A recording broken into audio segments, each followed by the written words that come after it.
What's up my beautiful people, welcome to another YouTube tutorial. My name is Helene and I will show you today how to set up your bike perfectly for you.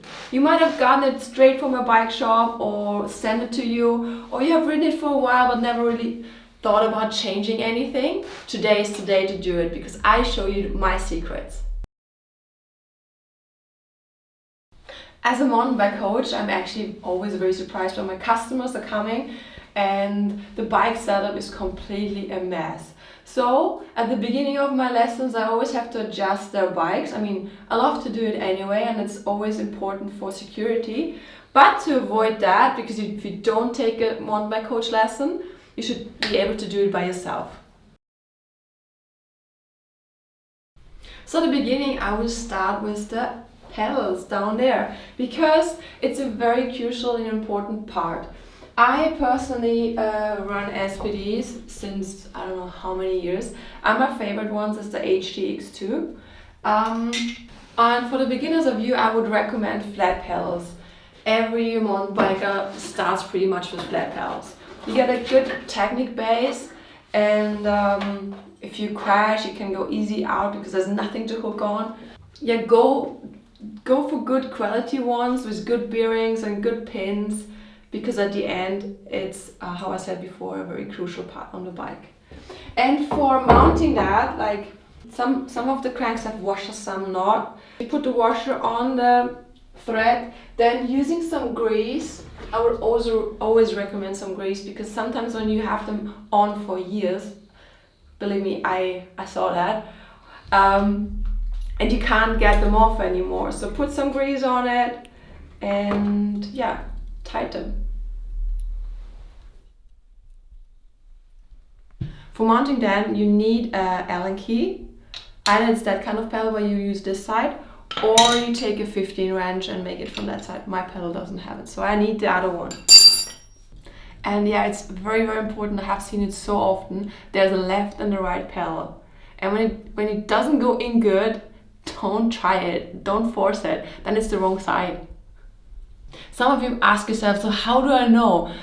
Some brands are actually writing it on the pedal. Sometimes it's standing here with left and right or on the axle or something. And some of the brands have their logo in the right direction.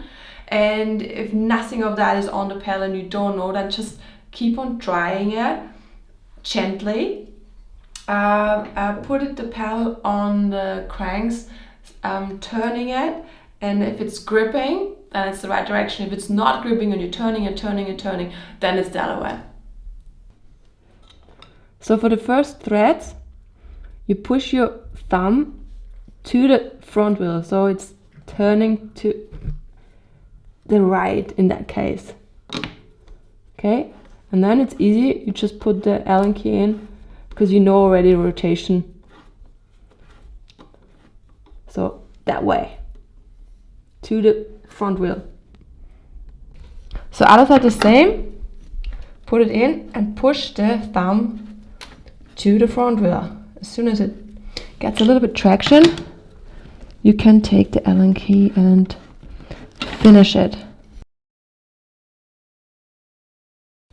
For some of you who are riding a long time, I guess you have already done that many times, adjusting the saddle height. But for those who are got into biking or got the bike brand new at home, I explain quickly how you adjust the saddle height. So you sit on your bike, perfectly would be with the shoes you're riding on trails, and then put your, for example, now the right foot down to the downest point possible. And then you put like this part of your foot, that's very important, not here and not here of course, this first bit on the pedal, and then the knee should be slightly bent, like not completely extended, not extremely bended, so that you feel comfortable. I mean, you will do some spins and you will realize straight away if it's too high or too low. But how I said, fully extended is not good because then your hips are shaking on the pedal when you, not on the pedal, on the saddle when you pedal. So yeah, take an Allen key with you the first ride and then you can still change the saddle height. So in my case, I needed a little bit higher. Easy task, open, making the saddle straight, closing, and done. And for those who have a carbon frame, I would recommend to use a torque wrench just to make sure that you don't over tighten and break your frame. And for the saddle angle, that of course different preferences. I like it like nearly horizontal. In this case, it's brand new, so I still have to change it. And the saddle choice is also very important. There's so many saddles out of the market, and everyone tells you, this is the best, this is the best. You have to try it. I personally trust in Ergon saddles. That's my favorites. This time I put the mountain-bike saddle on. I give it a try. I've never tried it. You can see he has a little bit of a lip. That's typical for the e-bike saddles. Now we're moving on to the cockpit adjustment. I mean, it's a personal preference, but I show you how I would do it. First, I would personally put out some spacers, because brand new bikes, they always put a lot of spacers in it, because everyone's different. Everyone's small, tall, has a big upper body or a small upper body, and because as soon as you cut the fork off, you can't change it. So that's why they're coming always very long with a lot of spacers. And nearly in all my coaching classes, the people have super high stem positions and wondering why the pressure on the front wheel is not there, and they wash out very easy. The first thing you have to do, you have to unscrew the side screws, like loosen up the side screws, and after that you can unscrew the top screw. So make them loose, and then unscrew the top cap completely. And now you can easily remove the stem and also the spacers. So it's on your preference. If you want to reduce all spacers, just leave some. I would try now by reducing by 2. Then you put the stem back on. In my case, because it's a special stem from Haibike, they have in their box another headset cap, which fits. And I need my own spacers now, but normally you just put the spacers from there to the top, and it will work.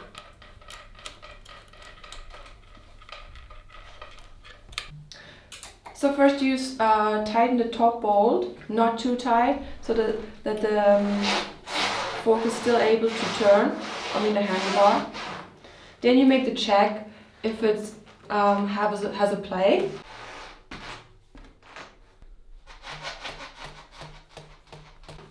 And then at the end you tighten the side bolts, putting of course the the stem in the right position. You just align the stem with the front tire by eye,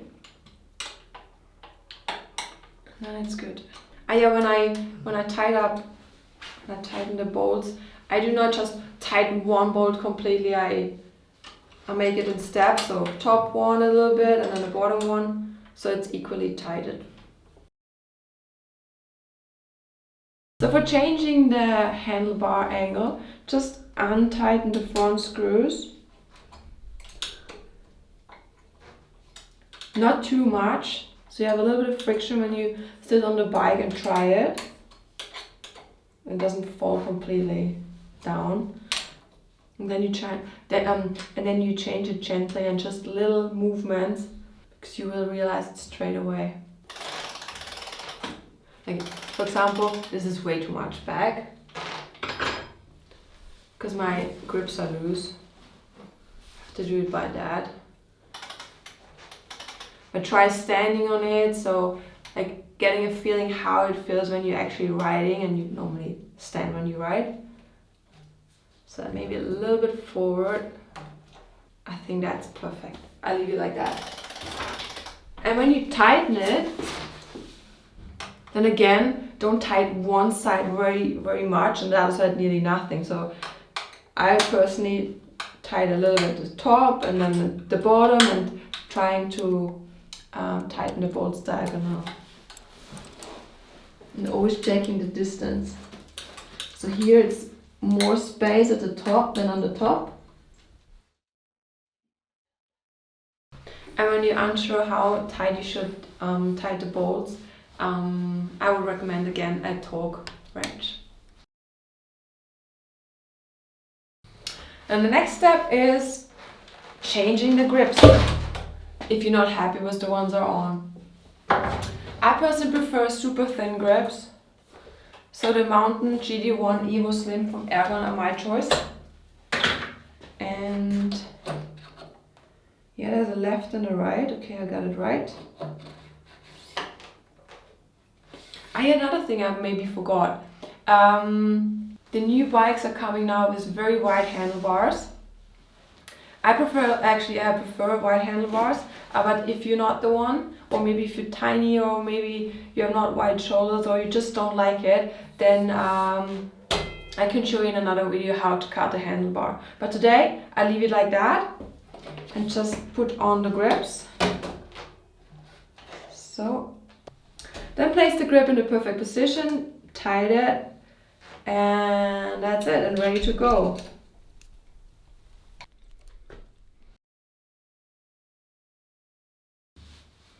And now you're coming straight to the next part, the brakes.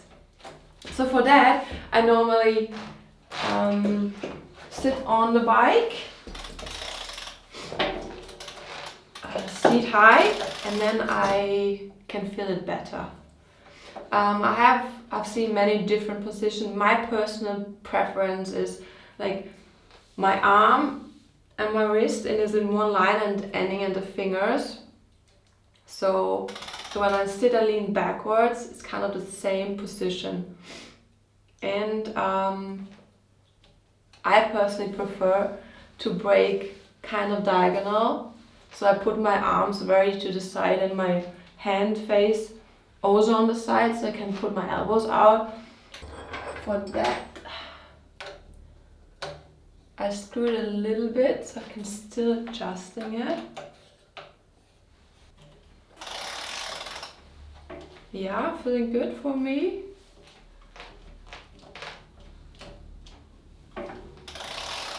Perfect. I always see when the customer comes to my coaching, the brake levers are super far away. And I coach a lot of women, and they have normally smaller hands than men, so they can hardly reach the brake levers or braking with two because they can't control it very well. So most of the brakes on the market has something to adjust. Actually, I think every brake where you can adjust the distance of the brake lever. So highly recommend to play with that if you prefer it very close to the handlebar or very far. I actually like it very close.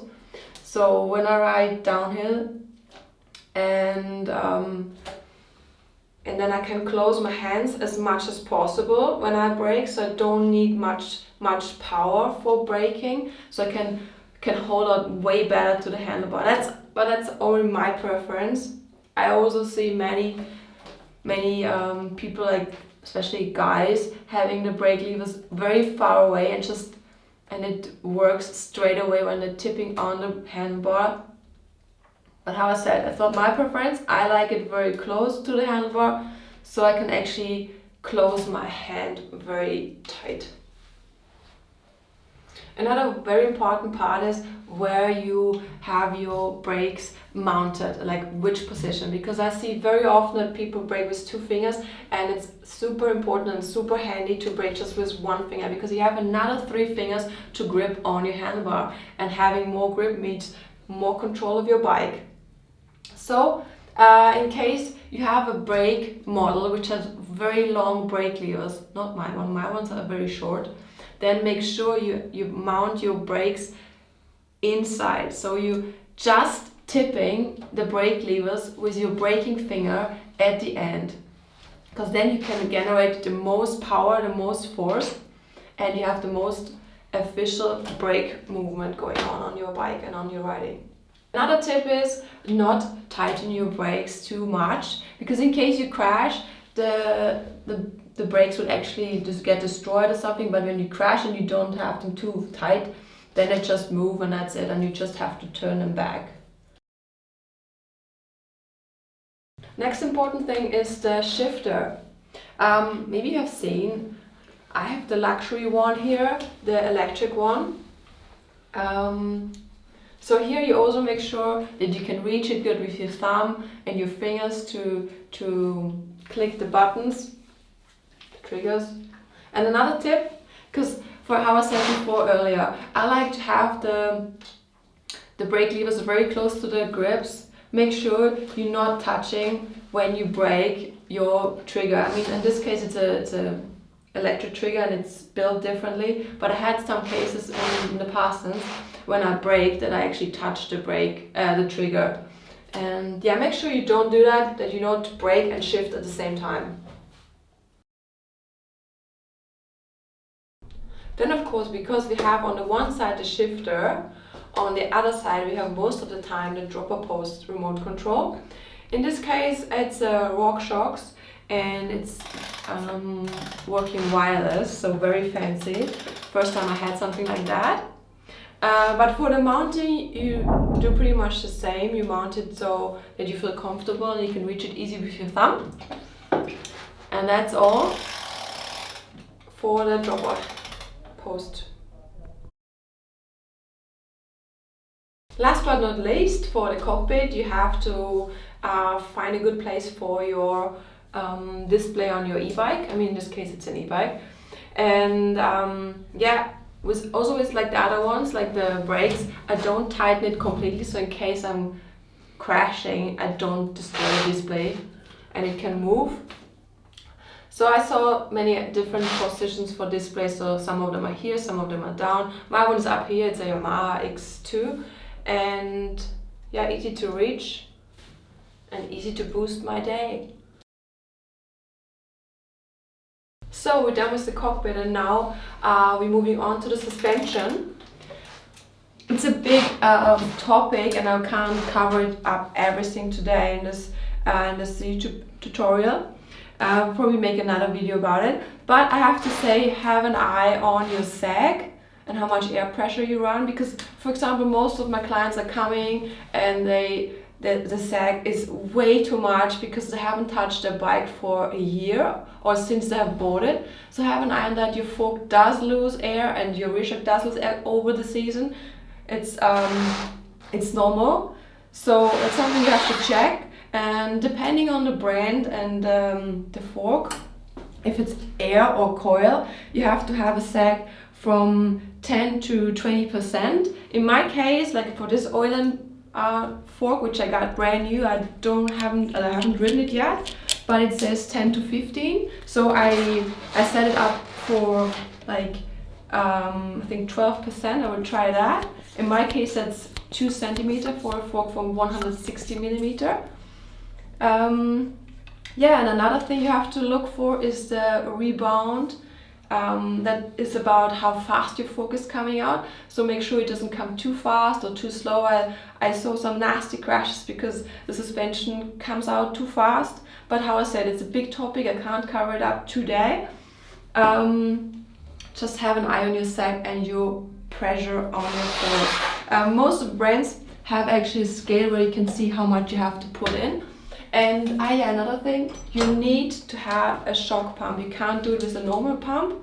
There are different things on the market. You can't really go wrong, they're nearly all good. And yeah, get some of these and play a little bit with your PSI and you'll be surprised how much better your fork will work. So for measuring the sag, normally you find a plastic ring on your fork, so pull it all the way down. Go on your bike, like sit on your bike with all your riding gear, with the backpack, like everything you ride normally. Don't move too much, and then just let it drop by your own weight. Go gently off, And then you'll see I have about 2 centimeters of sag. That's exactly what Oilins recommends me with my weight for that fork. And with the rear shock it's basically the same. You have to check your sag. So again, dressed up like you're gonna ride.